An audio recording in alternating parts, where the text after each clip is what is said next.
Arsenal versus Manchester United premier লিগে আজকে রাতে সবচেয়ে বড় ম্যাচ। ম্যানচেস্টার ডার্বি জেতার পরে আর্সেনালের সঙ্গে খেলছে। আর্সেনাল 7 পয়েন্টের লিড তাদের ছিল একটা সময় পর্যন্ত। সেই আর্সেনাল প্রিমিয়ার লিগের পয়েন্ট টেবিলের সবার ওপরে অবস্থান করছে। আর্সেনালকে ম্যানচেস্টার ইউনাইটেড হারাতে পারবে কিনা, প্রথম প্রশ্নই হচ্ছে এইটা। পারবে না, কারণ দলটা হচ্ছে আর্সেনাল ম্যানচেস্টার ইউনাইটেডের পক্ষে। তবে আর্সেনালের মাঠে যে ড্র করে আসা সম্ভব আমার কাছে, সেটা বিশ্বাস করে আমি। এবং এই ম্যাচের প্রেডিকশন যদি আপনি করতে পারেন, আর্লি প্রেডিকশন আমি ড্রয়ের দিকে, খুব বেশি হলে আমি ড্রয়ের দিকে রাখবো। কিন্তু আর্সেনাল আসলে এই ধরনের স্ট্যাবিলিটি দেখাচ্ছে এবারের প্রিমিয়ার লিগে, চ্যাম্পিয়ন্স লিগেও। আমার মনে হয় ম্যানচেস্টার ইউনাইটেড যতই ভালো ফর্মে থাকুক, নতুন কোচের আন্ডারে তারা মানে বেশ পজিটিভ আপনার একটা এনভায়রনমেন্টই ক্রিয়েট করে ফেলেছে আমি বলবো ম্যানচেস্টার ডার্বি জেতার পর। তারপরও তাদের জন্য এমিরেটসে যে এই ম্যাচটা আর্সেনালকে হারানো big challenge. Mr. Noodles, amazing taste. এবং বিগ আস্কও বটে। মানে ম্যানচেস্টার ডার্বি আপনি জিতেছেন, ঠিক আছে, মাইকেল ক্যারিক কোচ হিসেবে এসেছেন, মিকেল আর্তেতাকে তিনি এর আগে আবার একবার হারিয়েছেন এই কোচ হিসেবে।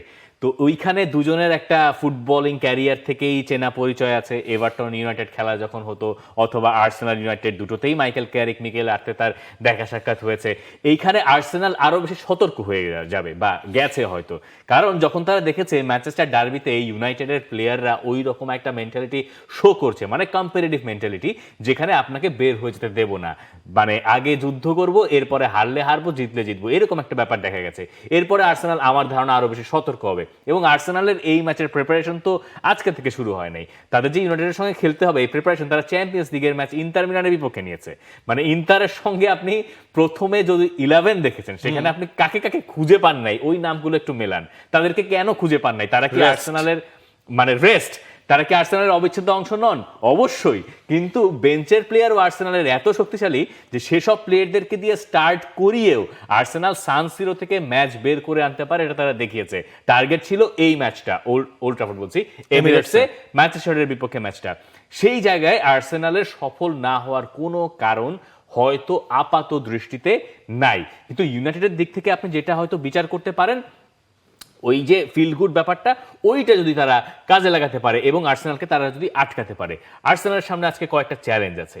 চ্যালেঞ্জের ভেতরে 1 নম্বর প্রশ্ন, মানে কয়েকটা প্রশ্ন, প্রথম প্রশ্নের উত্তর আপনি দেন ভিক্টর গিয়োকেরেস নাকি আপনি এইখানে জেসুস, কাকে আজকের ম্যাচে আপনি স্টার্ট করাবেন? দুইজনই তো গোল করছেন। দেখেন, জেসুসকে আপনি হচ্ছে ইন্টার মিলানের ম্যাচে আপনি স্টার্ট করেছেন, তার কাছ থেকে আপনি গোলের আউটপুট আপনি হচ্ছে গিয়ে পেয়েছেন। কিন্তু এই জায়গায় আমার মনে হয় এই ম্যাচটায় ভিক্টর ইয়োকেরেসের দিকেই হচ্ছে গিয়ে আর্সেনাল কোচ তিনি হচ্ছে গিয়ে ভরসাটা রাখবেন। কারণ হচ্ছে আপনার ইয়োকেরেসের উইদাউট দ্য বল প্রেজেন্স যেই জিনিসটা আসলে দরকার হবে, এবং আর্সেনালের ম্যানচেস্টার ইউনাইটেডের যেই ডিফেন্ডিং লাইন, আপনি হ্যারি ম্যাগুয়ারের কথা বলেন, আপনি লিসান্ড্রো মার্টিনেজের কথা বলেন, তারা কিন্তু গুড শেপে আসলে আছে। ওই জায়গায় আমার মনে হয় ভিক্টর ইয়োকেরেস একটু হলেও অ্যাডভান্টেজ নিলেও তিনি নিতে পারবেন হেসুসের থেকে, অন্তত ওই কম্প্যারিজনে যদি আসেন। আবার আপনি সেম জিনিসটা যদি ম্যানচেস্টার ইউনাইটেডের দিকে চলে আসেন, এমবুয়েমোকে দিয়ে লাস্ট ম্যাচটা স্টার্ট করানো হলো, এই ম্যাচে কি আপনি কুনিয়াকে ফেরাবেন? মানে সেস্কোকে আমার মনে হয় না স্টার্ট করানো হবে। এমবুয়েমো নাকি হচ্ছে কুনিয়া? ইউনাইটেডের 11-এ যদি আপনি আসেন, মানে মাতিয়াস কুনিয়া পরে নেমে একটা অ্যাসিস্টও করেছিলেন ম্যানচেস্টার ডার্বিতে, কিন্তু আমার মনে হয় সিস্টেমে ইউনাইটেড খুব বেশি পরীক্ষা নিরীক্ষা করতে যাবে না। রাদার দেন তারা সম্ভবত যেটাতে ফোকাস করবে, আগের যে উইনিং কম্বিনেশনটা, ব্রুনো ফার্নান্দেসের কাছ থেকে আপনি বেস্ট আউটপুটটা আগের ম্যাচে পেয়েছেন, তার পেছনে অন্যতম কারণ তাকে আপনি প্রপার নাম্বার 10-এর রোলটায় প্লে করাতে পেরেছেন। সঙ্গে কবি মাইনু আর ওই যে মাইনুকে আপনি ইনক্লুড করেছেন, এই দুজন আপনাকে সাপোর্ট দিয়েছে, আর সামনে আপনি এমবুয়েমোকে ব্যবহার করেছেন। আমাদরা তো আসলে ছিলই।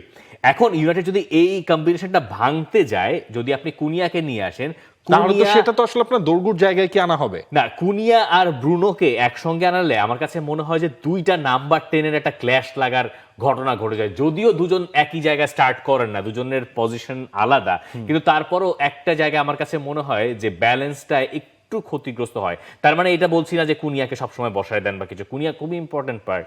বরং টেকনিক্যালি যদি আপনি চিন্তা করেন এই টিমটায়, ব্রুনো ফার্নান্দেসের পরে আমার কাছে মনে হয় সেকেন্ড পজিশনেই থাকবেন মাতিয়াস কুনিয়া। তাহলে শেষকো তার কথা কি আমরা ভুলে গেলাম? না, শেষকোকে আমি ভুলে গেলাম না, শেষকোকে আপনি রাখতে পারেন। শেষকো এই ধরনের ম্যাচে আপনি টার্গেট নাম্বার 9 যেমন আজকের ম্যাচে থাকতেই পারে, আপনি যখন গ্যাব্রিয়েল উইলিয়াম সালিবাদের ডিল করবেন তখন you need a center forward যে বক্সের ভেতরে কন্টিনিউয়াসলি থ্রেট ক্রিয়েট করবে। এই ছাড়া আপনি আর্সেনালের মতো টিমকে কন্টেইন করতে পারবেন না। আর্সেনালের পায়ে বল থাকবে। ইউনাইটেড সেখানে হয়তো এমন যদি শুরু করতে পারে যে ডিফেন্সিভলি তারা সলিড পারফরমেন্স দেখিয়ে ফার্স্ট হাফে গোল হজম করলো না, কিন্তু এরপরে তখন আসল খেলা শুরু হবে। আর্সেনাল এত বেশি প্রফেশনাল এবং আর্সেনালের এই টিমটার এত বেশি শক্তি যে তারা গোল তো সব জায়গা থেকে আদায় করতে পারে। একটা গোল যদি আর্সেনাল এই ম্যাচে ফার্স্টে দিয়ে দেয়, ফার্স্টে বলতে বলতে সেটা যদি 70 মিনিটসও হয়, ইউনাইটেডের জন্য ফার্স্টে গোল হজম করে এমিরেটসে ফিরে আসা খুব কঠিন আমার কাছে মনে হয়।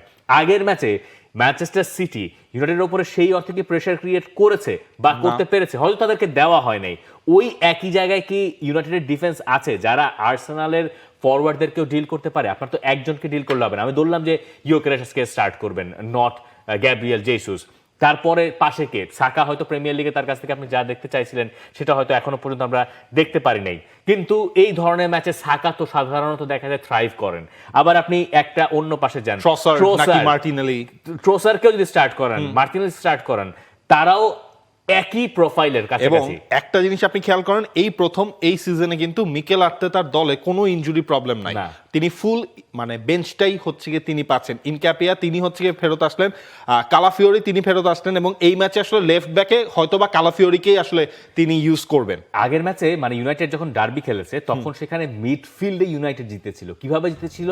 তখন ওই মানে সিটির মিডফিল্ড কোনোভাবেই পারে নাই।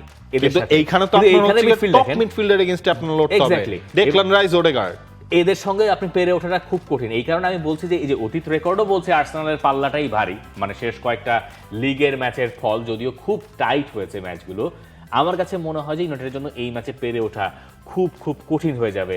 আর আর্সেনালের যেসব অপশনস আছে, এক ওর হাফে না হইলেও পরের হাফে একটা দুটা প্লেয়ার চেঞ্জ করে আমার কাছে মনে হয় যে আর্সেনাল আজকে ম্যাচটা উঠতে যাবে। স্পেশালি আগের দুইটা ম্যাচে ড্র করার পর আর্সেনাল পরে এই চাপটাও তো আছে, মানে প্রিমিয়ার লিগে তারা শেষ দুটো ম্যাচ তো ড্র করেছে, জিততে তো হবে এই ম্যাচটা তারা জিততে চায়। সিটি কিন্তু হচ্ছে এই রাউন্ডে জিতে গেছে, সুতরাং হচ্ছে ওই পয়েন্টের যে ডিফারেন্সটা সেটা আরো বাড়িয়ে নিতে চান মিকেল আর্তেতা। তার মাথায়ও কিন্তু আছে ম্যানচেস্টার ডার্বিতে ম্যানচেস্টার ইউনাইটেড কি করেছিল, বাট এই লাইনটা দেখুন, এই শিরোপা জেতার জন্য প্রেরণা, ক্ষুধা ও আকাঙ্ক্ষা সবচেয়ে বেশি আমার, কারণ এর আগের দুইবার লাস্টে এসে টাইটেল রেস থেকে ছিটকে গিয়েছিল আর্সেনাল। ট্রফি জিততে হলে আমাদের লক্ষ্যে স্থির ও মনোযোগী থাকতেই হবে। নতুন কোচের নতুন আইডিয়াতে ওদের ইন্টেন্সিটি বেড়ে গেছে। ম্যানচেস্টার ডার্বি তারা যেভাবে খেলেছে মনে হচ্ছে এই ম্যাচটা কঠিন হবে। মানে আগে থেকেই মিকেল আর্তেতা যে সতর্ক, ওইটা ইন্টার মিলানের বিপক্ষে তার ওই 11 দেখলেই বোঝা গেছে। ম্যানচেস্টার ডার্বির পরে মাইকেল ক্যারিক তিনি আসলে দলকে নিয়ে যেই পরিস্থিতিতে আছেন, এরপরে তাকে লোকেরা সমীহ করছে, কিন্তু সেই সমীহটা টিকিয়ে রাখাই এখন ইউনাইটেডের জন্য সবচেয়ে বড় চ্যালেঞ্জ। আর্সেনালের খেলায় পজিটিভ অনেক সাইড আছে, তাদের স্কোয়াডও শক্তিশালী, এসব কারণেই ওরা লিগ ও চ্যাম্পিয়ন্স লিগের টপে আছে। আমরা ভালো মুহূর্তে আছি তাই বলে ওদের হালকা করে নিচ্ছি না। এই ম্যাচে যাই অর্জন করব আমরা সেটা সহজ হবে না একেবারে। ইউনাইটেড যদি এই ম্যাচটায় ড্র করতে পারে তাহলে আমি ফাইনালি ব্যাপারটা মেনে নেব যে ইউনাইটেড উন্নতি করছে। মানে যদি ড্র আপনি যদি এই আর্সেনালের এগেইনস্টে আর্সেনালের মাঠে যে ড্র করতে পারেন সেটাকে হচ্ছে পজিটিভিটি হিসেবেই ধরতে হবে। ক্যারিক যে শক্তিশালী দল বলছেন তা তো ভালোই বলেছেন, ওইদিকে পেপ গুয়ার্দিওলা বলে দিয়েছেন যে এই মুহূর্তে ইউরোপের বেস্ট টিম আর্সেনাল, মানে সেটা চ্যাম্পিয়ন্স লিগ দেখিয়েছেন, লিগ দেখিয়েছেন, কারাবাও কাপ, এফএ কাপ সব টুর্নামেন্টে তারা আছে।